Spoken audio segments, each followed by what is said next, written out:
And with Unsolved Mysteries, one of the great things is we'd do debates pretty much of these people. We'd have experts on different stories. And we did the Roswell story, and Unsolved Mysteries was one of the shows that really brought Roswell back into the public eye. Stan Friedman was one of the people we interviewed on that, and my boss, who was also a guy named Raymond Bridgers, he directed that segment on the Roswell crash. And in fact, the funny thing is, behind the scenes, Raymond always had the alien that was used in the scenes, sitting in his office. It sat on the chair for years. So anytime we'd have a meeting in his office, the Roswell alien was sitting right there. It was always a little creepy. But we also did the stories about the Cash Landrum case, where we interviewed John Schuessler, and we did a lot of stories about crop circles and all kinds of UFO things. And I realized it's kind of fascinating, the stuff we did with that. And the reason why I liked working on something like Unsolved Mysteries was because we would allow both sides. If you've researched it, we don't mind you talking about it. We didn't have experts on there just to debunk. We had people on there that actually did the work and went out there and said, yes, this is what I found, and somebody contradicting them, but let the audience decide. Other shows I've worked on, I was a director and producer and things like that for Dr. Drew. So I got to travel around the country with Dr. Drew, segment producing those stories, and that was a lot of fun. I work on a show right now called Intervention on A&E. We just got nominated for an Emmy a few weeks ago. What else? A show called World's Wildest Police Videos. I was the supervising editor and associate producer of that. So that was a big show on Fox. Showing Cops, like I said. I worked on the pilot and the first 2 seasons of Cops. Back when there wasn't reality TV, it was really like the first reality type show on the air. So I learned a lot about police procedure as well. Doing that, I get to learn what was involved with an investigation. And that was my point. That's what I wanted to bring up, is that you not only have this unbelievable history, but you see the investigation shows that you've been involved in, and also the shows that have dealt with UFOs. So now my question is jumping ahead a little bit. Now you find yourself working first as an editor, then later producing and supervising episodes of the UFO Files, which you and I have worked on together. What was your feeling going into this topic again? Years have passed, and did your feelings change, or were you kind of a skeptic? It's been a journey, because when I went into this, the first show I actually was listed as a producer. The producer thing was sort of a loose term on a show called The Gray's Agenda. It was actually produced by somebody else, but because I had stepped up and did a lot of things behind the scenes and reorganizing it and a lot of things with being on the set, I ended up getting producer credit, which is pretty cool. But that show made me realize what a producer does. And the producer on these kind of shows really kind of brings their bias to this.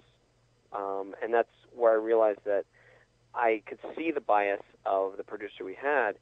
And I'm not saying his bias was right or wrong, but I saw how vivid it was. And it kind of stood out to me. We interviewed Betty Hill and interviewed a number of people, and I just don't think that the show was called The Gray's Agenda, and it was supposed to be about what the agenda of the Grays was, and the show ended up being a little bit more, do Grays exist? Which is a good idea for a show, but that's not exactly what the topic was. So I kind of, when I went into it, I was a really non-believer, but I thought that shouldn't be evident by watching the shows I do. I wanted to make sure that if I'm going to do a show, I want to give it a good, honest overview, so that if there is evidence, let it speak for itself. Let me get out of the way and let the experts speak. And so by that time, the next show I think we did was, it was probably UFO Hunters, wasn't it? That was one of the next, now I'm forgetting the because we did so many together. Well, there were UFO Hunters being done at the same time as the, maybe, it wasn't at the same time as the President's one, was it? No, actually, no, it was actually. They were simultaneous. So right. We also did the cattle mutilations one as well during that time. Right, exactly. So there were 3 UFO Files: cattle mutilations, UFOs in the White House, and also UFO Hunters. Now, we have to point out. Yeah, you and I kind of headed up UFO Hunters. I know you worked on the other ones, but UFO Hunters was the first one I actually really got to get behind and do some writing on and be out there for the interviews and things like that. And we should also point out, though, that this is UFO Hunters, the documentary. You and I do not and did not work on UFO Hunters, which is now the series. And it was due to the success of this series, because you and I had a great, this special that you and I had such a great time on, which was very evident on screen. I think that was the fun thing is this was the first time. It was funny because I felt like they gave you and I the keys to a really cool car, and said, okay, go at it. And we're like, I remember just kind of giggling, laughing about some of the stuff we were doing, because we kind of knew what we were doing, but at the same time, I think everybody around us thought, you guys are going to tank. You guys are going to fall on your face. and we sure showed them, didn't we? I think it is, and I'm not making this up or being biased or tooting our own horn here, Duane, but I believe that this probably was, for those who have seen it, the most popular UFO documentary that's ever aired, I think. Yeah, I still get people calling me. I actually got a package the other day of somebody sent me 4 books that they'd written, and they want me to do more stuff to use for further shows. I am flattered that the Sci-Fi Channel and the History Channel have both decided to create TV shows sort of based on our show. Yeah, with the same title. I was involved with something, or that there was a bag of money involved. But in all honesty, I didn't come up with the idea. I think you probably came up with the UFO Hunters idea and probably the title, but it's technically owned by the History Channel, really. Right.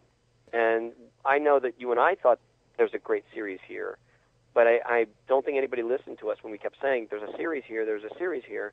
And so finally 2 different, but you know what, there's a series here, and started it. But I have nothing to do with either of the UFO Hunter shows. I know people on both of them, and I think the Sci-Fi Channel show is done.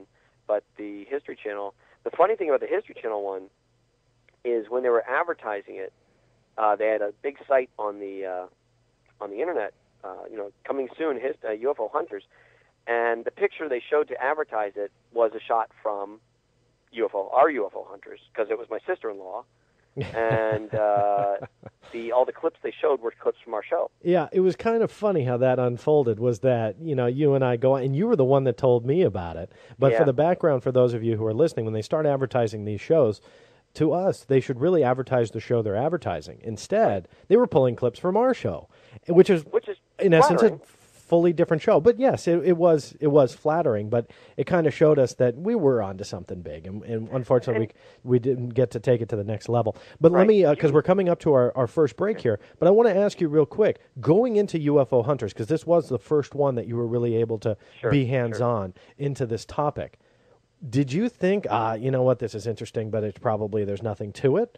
Or were you saying this is complete BS, or were you a believer?